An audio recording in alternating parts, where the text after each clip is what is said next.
Hey guys, so here's a question for you. Why is it that sometimes when you have a winning session, it feels like you lost? It just doesn't feel that great. Because you did.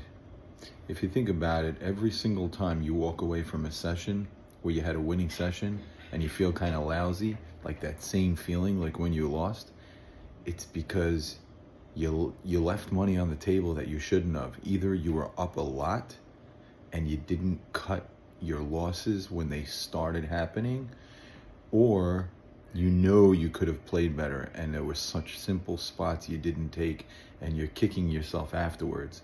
So in essence, having a winning session where things didn't play the way you should have and having a losing session is exactly the same.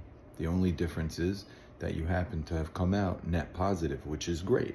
That's important. But if you have a session where you could have crushed it, let's say you're in a 1-3 game where you could have actually made a couple of grand, or you're in a 2-5 game where you easily could have just made a couple of grand, and you walk out and you're up like $300, $500, you lost an opportunity. They all count. Year's end, you count up all your wins and losses. Those are one of the main reasons why you don't have a much better year. There's a few reasons why, but one of the reasons is because you don't crush the games you were supposed to. Not because you're supposed to be some genius and be like, oh, I should have done this and that, but simply you see a spot, you don't take it. You're up like 2 grand and you leak back like 900 for no reason. Why? You see it's starting to go against you. If you got caught in one hand where you were absolutely destroying and you got unlucky, okay, I get it. That's not usually how it happens. That's how we convince ourselves it happens.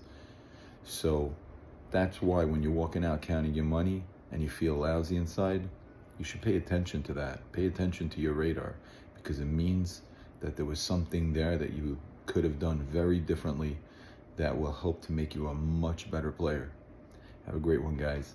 Like, comment, subscribe, but most of all, please, I'd love to hear your thoughts. See ya.